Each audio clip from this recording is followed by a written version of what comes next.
Joining us live now via Skype from Garden Valley, Texas, is Dr. Peter Linz, International Chief Medical Officer for Mercy Ships. Dr. Linz, thank you so much for joining us. Good morning. Thanks for having us. Listen, we were going to show a report about the work of Mercy Ships presently in Cameroon. Nevertheless, can you tell us a little bit about the type of services that Mercy Ships and the Africa Ships specifically offer on board? Sure. The Africa Mercy is the world's largest non-governmental hospital ship, and it provides specialized surgical care, life-changing operations for those who don't have access. So during our 10-month visit to Cameroon, we'll do about 3,500 surgeries across such surgical disciplines as maxillofacial surgery, cleft lip, cleft palate repairs, jaw tumors, cataract removal to restore sight for those who can't see, pediatric orthopedic procedures, things like correcting club foot, bow legs, plastic reconstructive surgery, things like burn contracture release to restore function, general surgery, things like enlarged thyroids, hernias, and soft tissue tumors, Wow. And then a program in women's health to repair obstetric fistula. That's quite a bit of services there that you're offering on board of a ship. So tell us, is all care provided on board of the ship, or are there other cares that you take inland? So the surgery is all provided on the ship. We do have some functions ashore, including a dental clinic, housing for patients from the interior of the country for where they can stay both preoperatively and postoperatively, as well as other smaller functions, things like assisting with palliative care for patients who are close to the end of life. How do you choose a country to visit? What is the process? So we have been working exclusively in Africa since the mid-1990s. We look to work in the countries that have the greatest need, and we go places in partnership where we've been invited by the government. So we work with the government, obviously during our 10-month stay. That's where we end up coming. And what is the role of the government besides perhaps spreading the word that the ship is coming? Do they have other contributions in this process?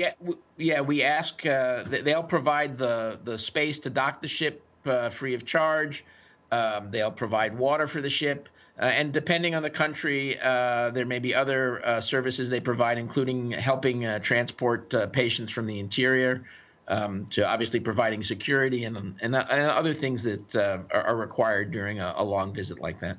Now, the Africa Mercy has been in operation since 2007. After more than 10 years, what are some of its successes and challenges? So the biggest challenge is just the size of the need, right? There's over 5 billion patients worldwide who don't have access to safe, timely surgery. During the 10 years, the Africa Mercy's performed over 30,000 operations, and we've participated in the training of many thousands of healthcare professionals to sort of strengthen the healthcare systems that we work in. So tell us a little more about capacity building. What type of training do you offer quickly? So we try to strengthen the healthcare delivery systems by offering one-on-one mentoring to healthcare professionals who work side by side with our practitioners aboard the ship. In addition, we conduct a number of internationally recognized courses on shore and in various hospitals, provide training in biomedical engineering. And we do some infrastructure work to help improve the physical plan of clinics and hospitals. And where is the Africa Mercy going next? She'll be going to Guinea in August of this year. Fantastic. Dr. Peter Linz, thank you so much for joining us today. Thanks for having us. Great. And that was Dr. Peter Linz. He is an International Chief Medical Officer for Mercy Ships. And now here's more on the Africa Mercy, who is currently operating in Cameroon. Take a listen. Sally and his mother, Harira, traveled over 700 kilometers to see a doctor at a free medical camp in Cameroon's port city, Douala. Sally is one of over 3,000 patients who will be receiving surgical treatment on board the Africa Mercy ship, one of the world's largest charity floating hospitals. The 7-year-old was born with a cleft lip. Whenever Sally goes to school, his friends come around and make fun of him. It hurts him because they keep calling him the boy with an exposed tooth. He is so conscious about it that he covers his mouth with his hands when walking. The Africa Mercy is on a mission to provide free health care and services to those who lack access. The charity hospital is run by international faith-based group Mercy Ships. Equipped with 5 operating theaters, doctors are able to carry out 7,000 surgical procedures a year, including cataract removals, cleft lip and palate reconstruction, as well as orthopedic operations. Corny Blom is the Africa Mercy Hospital director. We're looking for those patients that have very severe deformities and which are very disfiguring, like in the maxillofacial surgical realm.